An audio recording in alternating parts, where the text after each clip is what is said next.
adik-adik, selamat pagi. Gimana adik-adik kabarnya? Walaupun kita masih di rumah aja, tapi Kak Tani harap adik-adik tetap semangat, tetap sukacita. Dan hari ini kita mau sekolah minggu online lagi. Ayo Kak Tani ajak adik-adik untuk kita nyanyi bareng dulu ya.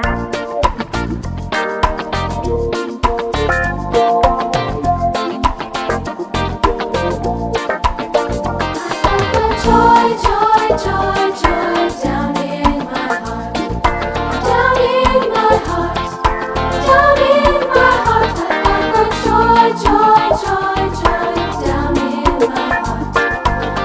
in my heart to stay. And I'm so happy, so very happy. I've got the love of Jesus in my heart. And I'm so happy, so very happy. I've got the love of Jesus in my heart. I've got the joy, joy, joy, joy down in my heart, down in my heart, down in my heart. I've got the joy, joy, joy, joy down in my heart to stay. And I'm so happy, so very happy. I've got the love of Jesus in my heart. And I'm so happy, so very happy. I've got the love of Jesus in my heart. I've got the joy, joy, joy, joy down in my heart, down in my heart, down in my heart. I've got the joy, joy, joy, joy down in my heart, to stay. And I'm so happy, so very happy. I've got the love of Jesus in my heart. And I'm so happy, so very happy. I've got the love of Jesus in my heart. I've got the love of Jesus in my heart.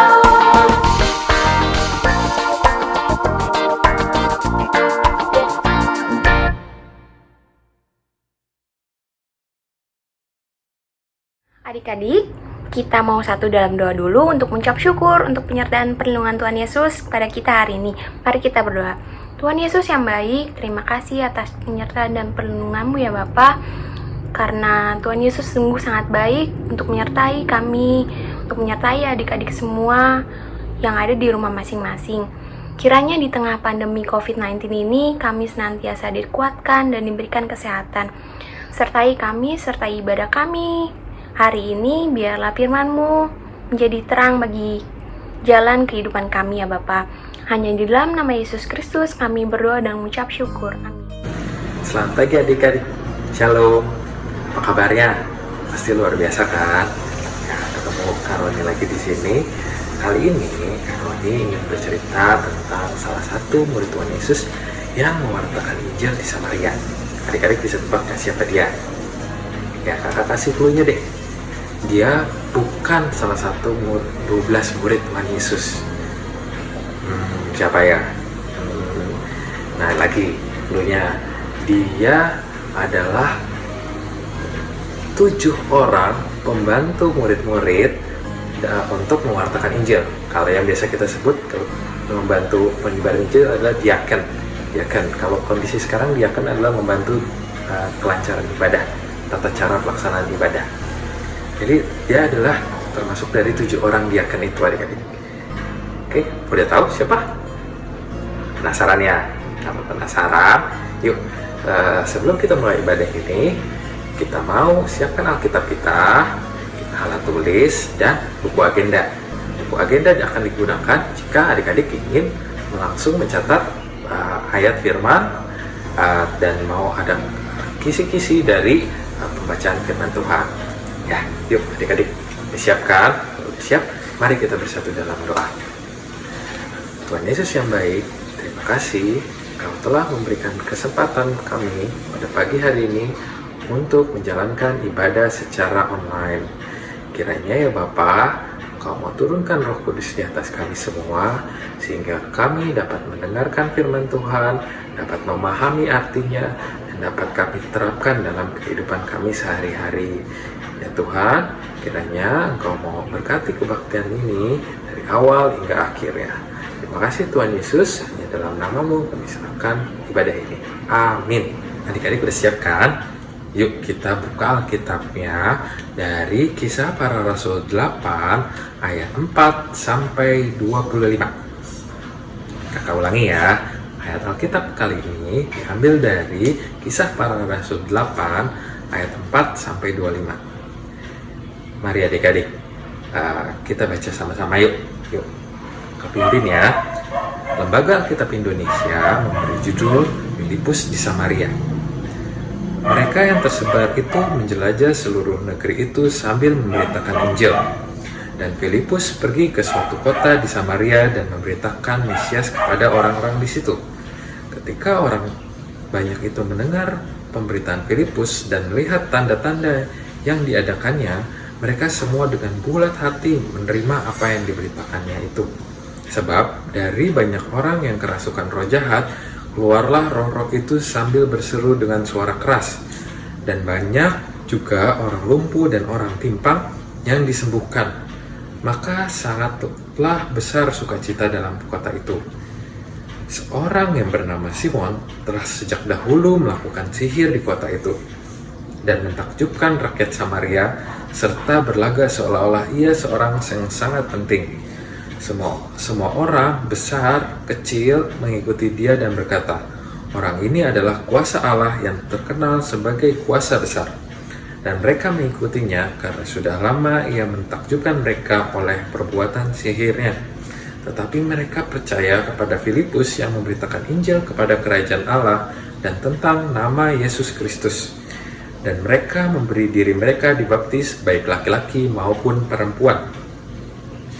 Simon sendiri juga percaya dan sesudah dibaptis, ia senantiasa bersama-sama dengan Filipus dan takjub ia melihat tanda-tanda dan mujizat besar yang terjadi. Ketika rasul-rasul di Yerusalem mendengar bahwa tanah Samaria telah menerima firman Tuhan, mereka mengutus Petrus dan Yohanes ke situ. Setibanya di situ, ke-12 rasul itu berdoa supaya orang-orang Samaria diberoleh Roh Kudus. Sebab Roh Kudus belum turun di atas mereka, seorang pun di antara mereka. Karena mereka hanya dibaptis dalam nama Tuhan Yesus. Kemudian menumpangkan tangan di atas mereka, lalu menerima Roh Kudus. Ketika Simon melihat bahwa pemberian Roh Kudus terjadi oleh karena rasul-rasul itu menumpangkan tangannya, ia menawarkan uang kepada mereka. Serta berkata, berikanlah juga kepadaku kuasa itu, supaya jika aku menumpangkan tanganku di atas seseorang, ia boleh menerima Roh Kudus. Tetapi Petrus berkata kepadanya, binasalah kiranya uangmu itu bersama dengan engkau, karena engkau menyangka bahwa engkau dapat membeli karunia Allah dengan uang. Tidak ada bagian atau hakmu dalam perkara ini, sebab hatimu tidak lurus di hadapan Allah. Jadi bertobatlah dan kejahatanmu ini, dan berdoalah kepada Tuhan, sebab ia mengampuni niat hatimu ini. Sebab kulihat bahwa hatimu telah menjadi empedu yang pahit dan terjerat dalam kejahatan. Jawab Simon, hendaklah kamu berdoa untuk aku kepada Tuhan, supaya kepadaku jangan kiranya terjadi apa yang telah kamu katakan. Setelah keduanya bersaksi dan memberitakan firman Tuhan, kembalilah mereka ke Yerusalem, dan dalam perjalanan itu mereka memberitakan Injil dalam banyak kampung di Samaria. Demikian firman Tuhan, kiranya adik-adik dapat memahami dan mengerti arti dari firman Tuhan ini. Amin. Adik-adik tahu dong maksud siapa murid Tuhan Yesus yang tadi kakak tanyakan di awal pengantar pembacaan firman? Ya, benar sekali, Bapak Filipus. Siapa adik-adik Bapak Filipus itu? Bapak Filipus itu adalah 7 orang diaken yang ditunjuk oleh murid-murid Tuhan Yesus untuk membantu murid-murid dalam mewartakan Injil ke berbagai daerah. Nah, salah satunya adalah daerah Samaria. Kalau kita lihat petak nih, Samaria itu berada di antara Yudea dan Galilea, Danau Galilea. Adik-adik tahu ya, udah familiar sama Danau Galilea. Nah, itu disitulah Filipus pertama untuk mewartakan Injil. Kalau kita lihat di sini, sebenarnya Filipus tidak mudah juga ya mewartakan Injil di Samaria, karena kita tahu loh, sejarah bangsa Samaria dengan bangsa Yahudi itu tidak pernah akur. Selalu ada perpecahan, selalu ada saling iri, selalu ada saling merendahkan. Kenapa? Karena bangsa Yahudi menganggap bangsa Samaria itu bukan sudah tidak murni lagi. Artinya bangsa Samaria itu sudah merupakan bangsa campuran yang sudah warganya sudah bukan asli bangsa Yahudi. Nah, oleh sebab itu banyak orang-orang Samaria yang dianggap sebelah mata oleh bangsa Yahudi. Nah, itu sedangkan Filipus sendiri sebenarnya aslinya Yahudi ya. Jadi adik-adik bisa bayangkan tantangan dalam mewartakan firman di sana seperti apa. Tapi secara apa yang Filipus lakukan, dia tidak kecil hati. Dengan keteguhan hatinya, dengan ketulusan hati, dan terutama keberaniannya, dia mau loh adik-adik ya, bukan mampu, mau mewartakan Injil di daerah Samaria. Dan hasilnya apa adik-adik?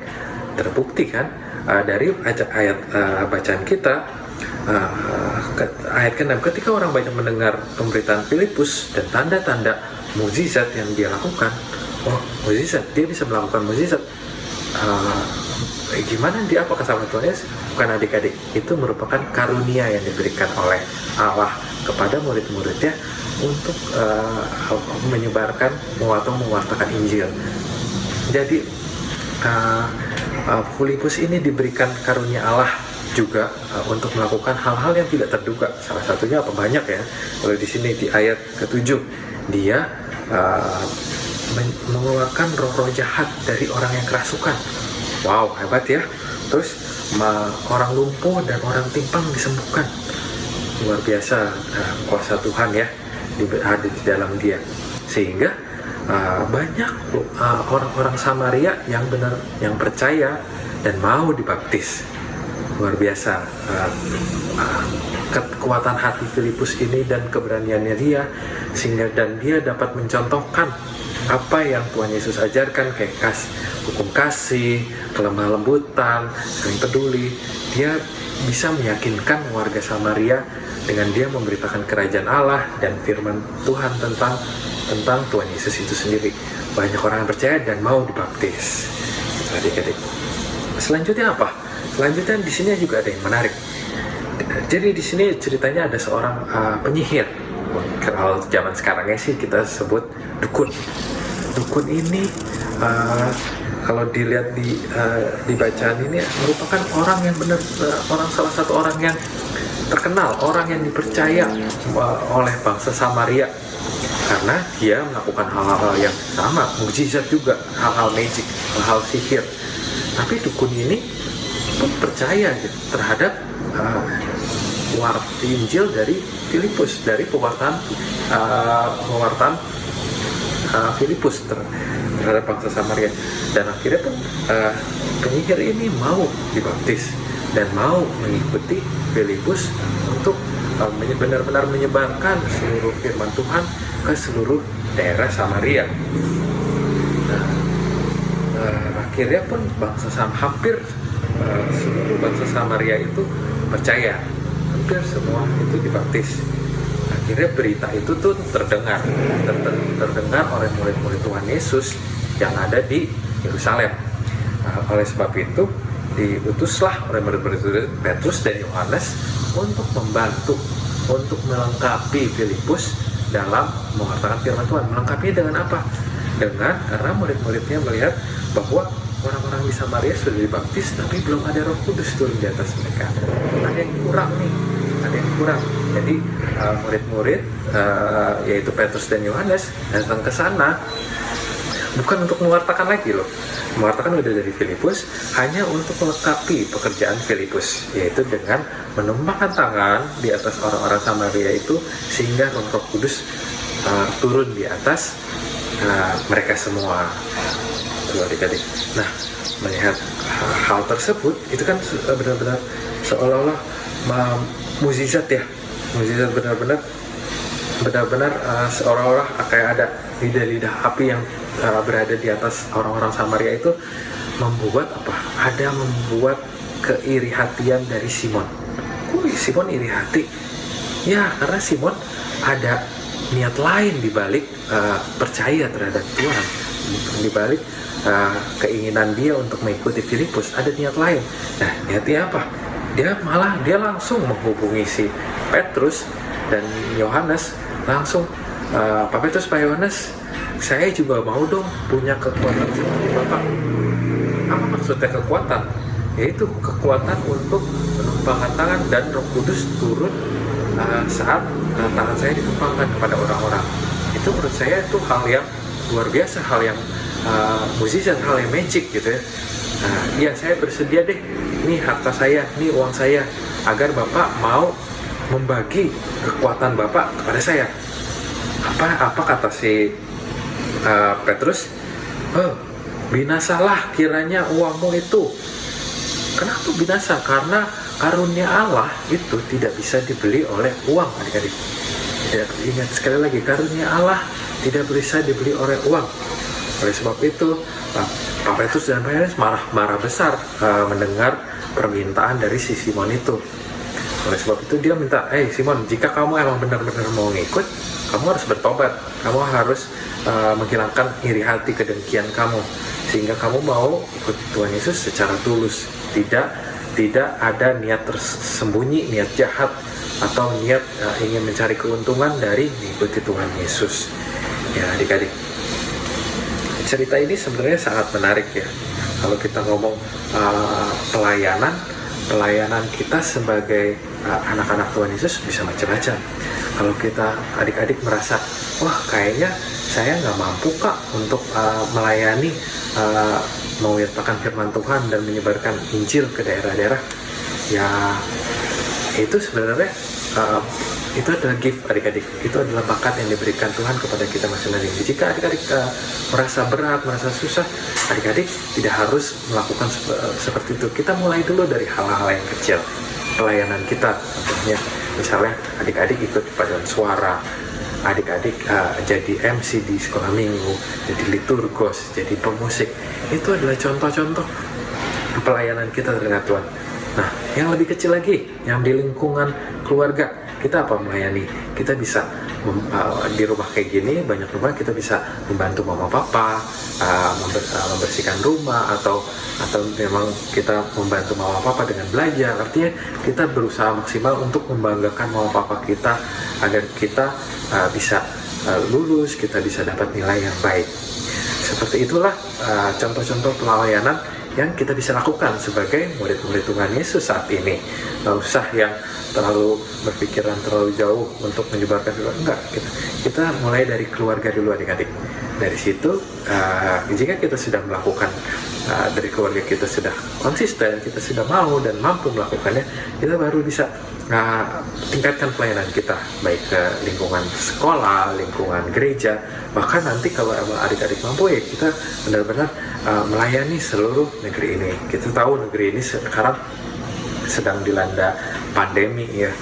Bagaimana sebagai anak-anak Tuhan kita juga mau loh berkontribusi untuk mengurangi atau agar negara kita lepas dari pandemi ini. Ya salah satunya dengan apa? Dengan tetap di rumah dan tetap mengikuti anjuran-anjuran kesehatan dari pemerintah, misalnya pakai masker, cuci tangan. Nah itu adik-adik. Selanjutnya kalau kita yang kedua yang kakak sorotin adalah menarik bahwa peran dari Petrus dan Yohanes adalah benar-benar untuk melengkapi pekerjaan dari Filipus. Maksudnya melengkapi apa? Walaupun dia telah menunjuk diakan pembantu untuk mewartakan Injil, dia tidak melepas diakan itu sendirian. Dia tidak tetap mendampingi, tetap membimbing, bahkan tetap melengkapi pekerjaan diakan itu. Diakan itu adalah Filipusnya ya. Dia tetap bersama-sama dengan Filipus untuk mewartakan firman Tuhan, untuk melengkapi firman Tuhan, sehingga orang yang menerima firman Tuhan mendapat yang karunia yang lengkap. Itu yang menarik ya. bahwa Pak Petrus dan Yohanes juga tidak melepas Filipus begitu saja, dia tetap mendampingi dia. Selanjutnya yang menarik juga nih adik-adik, yang ketiga yang terakhir adalah tentang si Simon. Simon ini menarik kenapa? Karena Simon ini tipikal orang yang mencari keuntungan dalam kesempitan. Artinya apa? Oke, dia mau bertobat, oke, dia mau dibaptis, dia mau mengakui Tuhan Yesus, dia mau itu, tapi ternyata ada hal lain, ada intensi lain, ada niat lain di balik itu. Mungkin di sini pas dia lihat Petrus dan Yohanes menumpangkan tangan sehingga Roh Kudus turun, dia ada keinginan untuk memiliki kemampuan itu, biar orang-orang juga percaya ke dia. Nah, itu intensinya dia kan. Kalau di sini kan dia sihir juga untuk agar orang-orang juga mengikuti dia, agar orang-orang, wih hebat, wah keren ya sihirnya, agar orang-orang takjub sama dia. Nah, dia mau juga nih seperti rasul-rasul itu dengan menumpangkan Roh Kudus turun dan orang-orang takjub. Nah, apa yang perlu ditegaskan lagi di sini bahwa karunia Allah itu bukan sihir, bukan ilmu gaib atau ilmu apa. Itu adalah berkat yang Allah berikan kepada anak-anaknya, jika anak-anaknya mau percaya, mau taat, dan mau melakukan perintah-perintahnya. Itu bukan magic, itu bukan apa, itu akan turun dengan sendirinya jika kita benar-benar menjadi anak Tuhan yang baik.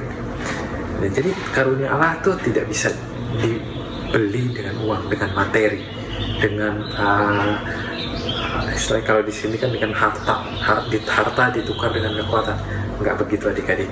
Karunia Allah harus kita dapatkan dengan kita berusaha, maksimal mungkin menjadi anak Allah yang taat dan patuh.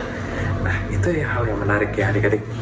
Karena kalau kita lihat saat ini banyak orang-orang di luar sana yang mengandalkan uang ya, hartanya untuk memperoleh kerajaan Allah. Nah, itu yang menurut kakak itu udah tidak benar lagi. Oleh sebab itu kita harus menjadi anak taat yang patuh, anak Allah yang benar-benar sayang terhadap Allahnya, sehingga kita mau memberikan contoh, dan sehingga tindakan-tindakan kita juga mencerminkan kehidupan seorang Kristen yang sejati. Ya, oke adik-adik. Nah, demikian firman dari Tuhan kali ini. Nah, adik-adik, setelah ini kita akan berlanjut di aplikasi Zoom. Kita mau berdiskusi tentang konteks ini, kita ingin berdiskusi tentang pelayanan yang akan atau adik-adik telah lakukan di aplikasi Zoom. Nah, tapi kakak punya quiz nih. Sebelum itu coba lihat deh gambar yang satu ini. Oke, adik-adik bisa tebak nggak? Bisa melengkapi nggak siapa aja murid-murid Tuhan Yesus yang ada di gambar ini? Nggak ada?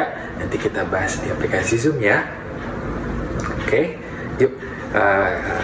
Sebelum kita menyudahi kebaktian ini, mari kita bersatu dalam doa.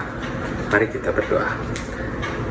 Ya Tuhan, puji dan syukur ya Bapa, Engkau telah mencontohkan perilaku teladan Bapak Filipus melalui firman ini. Kami ingin mempunyai keteguhan hati, keberanian, dan ketulusan dalam melayani, sehingga kami dapat menjadi anak-Mu yang benar-benar membanggakan Engkau, membanggakan orang tua kami, dan menjadi berguna bagi sesama kami. Kami ingin menjadi anak yang taat dan setia kepadamu saja ya Bapa. Engkau telah mencontohkan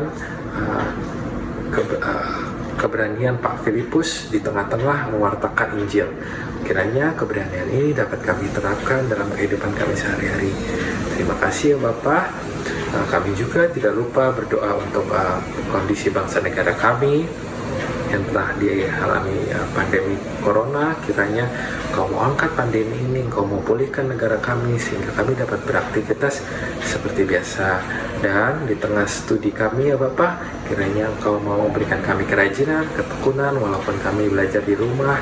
Kiranya kami dapat melakukan semua tugas dengan baik. Terima kasih Bapak, hanya dalam namamu kami berdoa dan mengucap syukur. Amin. Adik-adik, semoga dengan firman ini dapat memberikan arahan buat kita untuk melayani dalam kehidupan sehari-hari. Nah, melayani yang gak usah yang besar-besar, kita mulai aja dulu dari yang kecil. Yang kecil apa? Misalnya di rumah dengan membantu orang tua. Jadi kita tidak cuma tidur-tiduran aja di rumah atau main game, tapi kita juga membantu orang tua. Selain itu apa? Selain itu ya kita tetap harus beraktivitas seperti biasa, mengerjakan tugas-tugas atau mengikuti video call kalau ada guru atau teman-teman yang sedang sharing pelajaran. Terus juga kita juga mendengarkan nasihat orang tua, karena nasihat orang tua itu tentunya baik buat kita. Dan terakhir adalah kita juga bisa membantu mengurangi pandemi COVID-19 ini dengan mengikuti anjuran pemerintah untuk tetap di rumah dan tidak kemana-mana, dan menggunakan masker dan rajin cuci tangan. Semoga dengan kita mendengarkan anjuran pemerintah itu, pandemi ini bisa berkurang sehingga kita dapat berjumpa lagi di gereja dan adik-adik tentunya bisa bersekolah dan beraktivitas secara normal kembali. Nah, adik-adik, untuk aktivitasnya kakak pengen kasih kuis dulu nih. Nah, ini ada gambar murid Tuhan Yesus. Adik-adik tebak ini siapa aja yang ada di gambar tersebut dari ayat Alkitab yang ada di gambar tersebut. Oke, nanti kita bahas ya di Zoom meeting kita. Dan nanti setelah ini berlanjut ke kelas Madya sendiri, kelas Taruna sendiri. Kita akan bahas tentang cerita ini, tentang kuis kita, dan tentunya apa aktivitas pelayanan yang akan atau telah adik-adik lakukan. Kakak pengen tahu dan kakak rindu sekali untuk melihat adik-adik dan mendengarkan suara adik. Oke adik-adik, sampai jumpa di aplikasi Zoom. Sampai jumpa minggu depan juga. Selamat hari Minggu, Tuhan Yesus memberkati. Amin.